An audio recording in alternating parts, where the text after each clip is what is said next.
We didn't come from money at all. We lived a very impoverished life. We had been homeless several times. I was married before, and I got divorced. And once I got divorced, it was just like I let loose, and I was just a party animal. He was abusive, and yeah, I wasn't allowed to have friends or go to work. 3 months is crazy. I literally was only here for 3 months, and God said, hey, y'all, this was already destined for a 25 plus journey with grandkids. And it only took 3 months now to think about it. For us, it got real ugly. Yeah. There were a lot of nights where we stayed up late, holes in walls, and a lot of words said, hurtful words. You stopped caring. You started shutting down, and I felt that. That was a scary place. Like, what happened? I was a very passionately angry person. In the beginning, it was rough, man. We had to have our own office separate from everybody because we would actually sit and argue.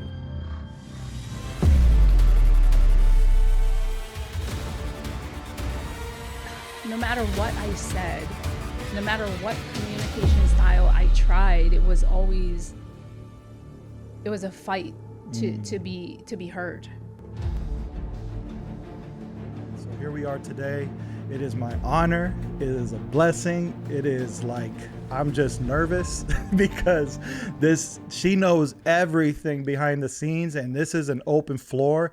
These are the things that we never say out loud, but we are here today for the sake of the gospel, for the sake of Jesus, for the sake of the message, for the sake of the time that we're living in, for our legacy and our kids, to just share whatever we can and unpack anything we can. So here we are, Tiffany, my love, my best friend, my soldier. This is 25 years of walking together. 2020, I think we bumped into each other. No, I always do that. 2000. 2000. And here we are. Or is it 2001? 2001. February. I was waiting for it. Yeah, see, this is like, where it's going to get. He's going to find it. Man, so Tiffany, just if you can, just say hi to all those listening and anything that's on your heart immediately right now. Aloha. Yeah. Because, I'd be that Hawaiian girl. I am one of 6 children. My parents, I come from a blended family. I had a biological father and a stepfather who took the role of raising myself and my siblings. We didn't come from money at all. We lived a very impoverished life. We had been homeless several times. What is homeless? Like, explain. In Hawaii? Yeah, explain What is that. like? Yeah, explain that and the weight of that at the age you were. The first time that we were homeless, I was around 3 years old. So here in Hawaii, it's more so you're living, we have beautiful weather all year round. So I wouldn't say that the suffering is as intense as places in the mainland. However, Let's go. it can be very challenging. We do live on beaches here. Some people live on the side of the street now. Back then, we did live on the beach. And at 3 years old, it was more of a fun thing, just constantly being at the beach. Like a long-term camping Yeah, it was episode. like camping. But being a teenager living on the beach was not the business. Did you ever feel like an embarrassment when you went to school or? Oh, big time, because the beach that we set up camp at, there was no running water, no restrooms. It was just beach. So more often than most, we would be without showers or clean clothes or, any of the things that you like everyday people take for granted, we didn't really have. We did have each other. We had beautiful beaches and sun, and we got to swim and body surf all that we wanted. So I was really tan and had golden, hair. But there were times, many times, when we would see our classmates on the beach. A few times when we were doing dishes in the sand, because, like I said, no running water. You got to get to the sand and do your dishes. And we would just bury our dishes in the sand and sit there like we're just having a good time, my sister and I. So thankfully, I'm so grateful that I had a grandfather and grandmother who, my grandpa would drive all the way down to Makua Beach, pick us up in the morning and take us to school. And sometimes we were lucky enough to take a shower before we went to school. So yeah, just to be clear, you're born, raised in Waianae, went to Waianae High School. Yes. So yes. even more so, was there any other people in school that were in a similar situation that you could relate with, or? Not that I can think of off the top of my head. If they were, we didn't know, because it's not something you talk about. It's not something you're proud of, like, yeah, I live on the beach. So only our closest friends actually knew that we were living on the beach. And what's crazy is, like, before we met, I was going through the same like storyline with you, but in Peoria, when we had our second house fire. I'm going into 8th grade. We're homeless. I'm wearing the same Adidas outfit every single day. And I have that feeling of embarrassment because they put it all over the paper, which is great because then God was able to allow people to understand what we were going through. And they blessed us with clothes and got us housed. But then it was like everybody knew. So, but I did get to experience God through that. But what's crazy is how our lives were similar and aligned. We haven't even met each other yet and whatnot. And so now you were going through that. And then where was like... And then, share a little bit about kind of getting to the point where we ended up meeting. Like, what was that point from like high school to bumping into me in the military? What was that life like for you? So people can know you a little bit better. Well, I'd say it was a mix of super extreme. I don't want to use the word super, extremely, like, I was in church, going to church. Because I come from a family, like my grandfather, like your grandmother was ordained. Was she an ordained? She was, yeah. She was an ordained reverend. Reverend, yep. okay. Yep. So my grandfather was an ordained minister. He was a bishop. So we had that good example. So I was always in church toward the, I was married before and I got divorced. And once I got divorced, it was just like I let loose and I was just a party animal. Rightfully so, because just a little bit of your history, you're married for 2 years, 3? Yeah, 2 years. And it was very challenging. Yes, he was abusive. And yeah, I wasn't allowed to have friends or go to work or anything. So that was rough, yeah. So after that divorce, you felt free from that maybe imprisonment? Oh yeah, I went wild, buck wild. And you just so happened to be buck wilding and bumped into and me. Met you while you were buck wilding. I was buck wilding. Just to give a little backdrop, I was on a mission to go to the NFL, played a year of college football. My grades didn't mount up. Unfortunately, I didn't have the guidance. I signed up for 6 really, really hard classes. And, I'm trying to give myself credit. Like, I would have did good if it was a different scenario. But college football, full-time job. And then, I wasn't able to come back with the scholarship I had. And I had to find something to do. Military was it. And praise God for that, right? And so just that storyline of being able to get out here. I remember coming from San Diego to the islands for the first time. I couldn't fly here. They actually put me on my ship in San Diego.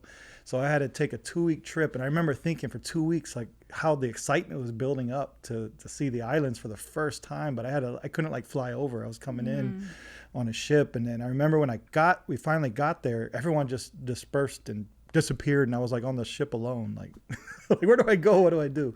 And I believe it was 3 months later, finally trying to meet some people and mingle, I bumped into you, because I think I came late November is when I showed up of 2000, and I met you in February. So it was a 3 months. It's crazy.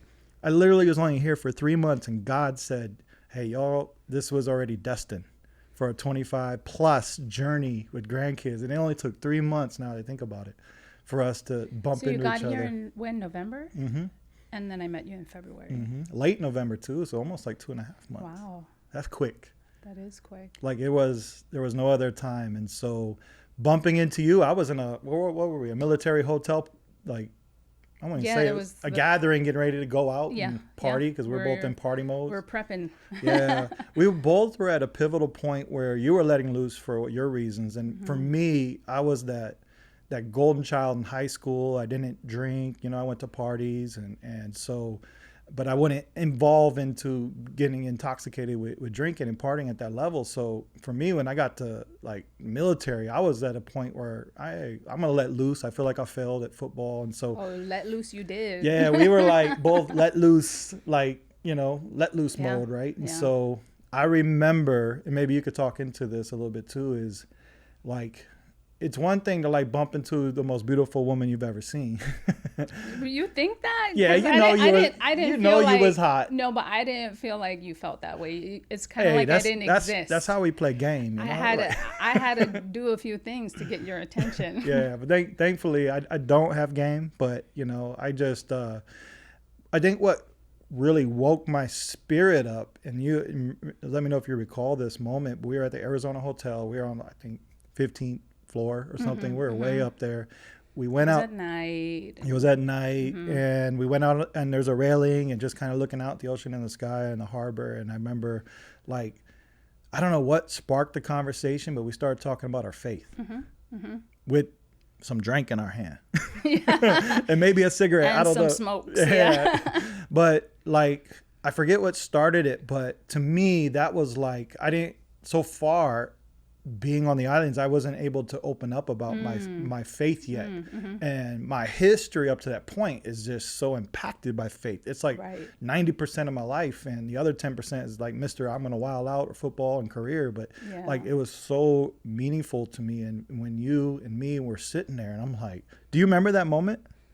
Yeah, I remember very clearly sitting at the edge over there where the railing was and talking about it. Yeah, 'cause Yeah. I thought that was like, what are the chances of meeting somebody who, you can talk to, and it sounds like they were impacted so much by our grandparents and by just Jesus and his love, at from such a young age. So yeah, I remember that very clearly.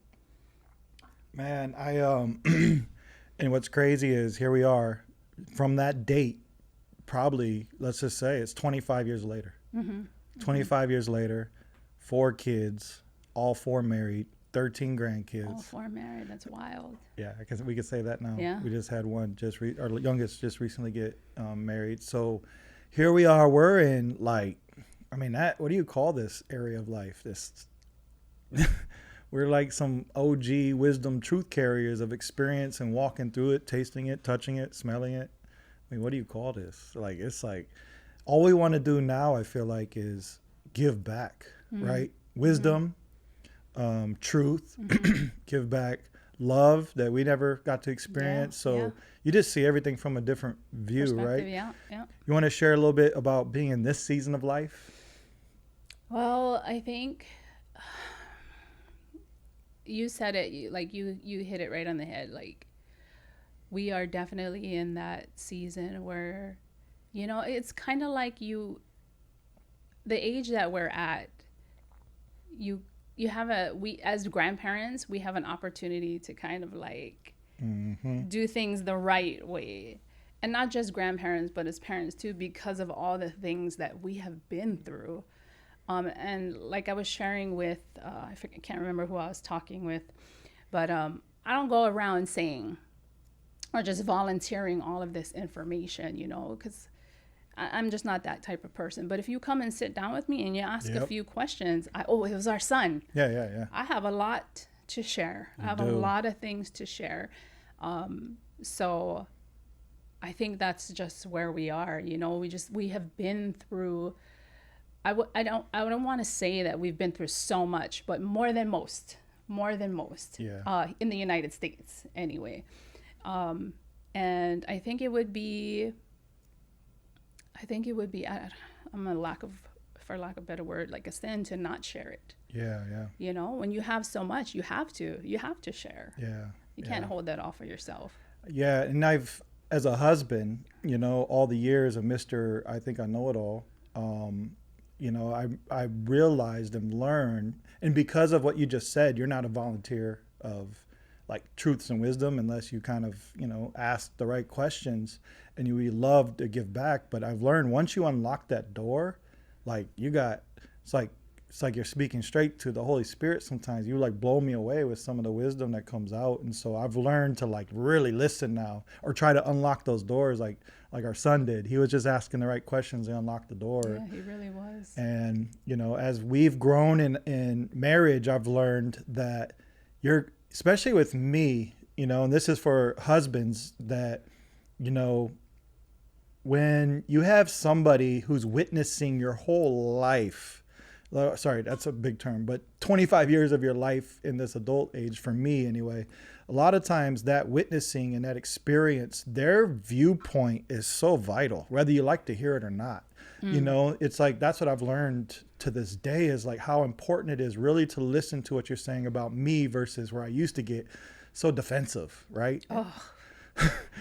So defensive because I felt like you didn't understand my position, Right. and I felt like I was getting misrepresented. But now where I'm at in my age and life is where I really pay attention and just accept what you're saying, and not saying you're always right, those kind of things. But what I am saying is that your viewpoint, your vantage point, more than anything, is you've been with me. Not only like you're better than ChatGPT, because you've experienced 25 years with me. So you're speaking not only to me from what I'm inputting to you today, but you're speaking from 25 years of watching my cycles of growth and ups and downs and experience. So even more so, your vantage point. And for a relationship, it's like I've really learned to just listen now, and it takes a long time to arrive there, and just kind of like, oh yeah, I must be a bad driver.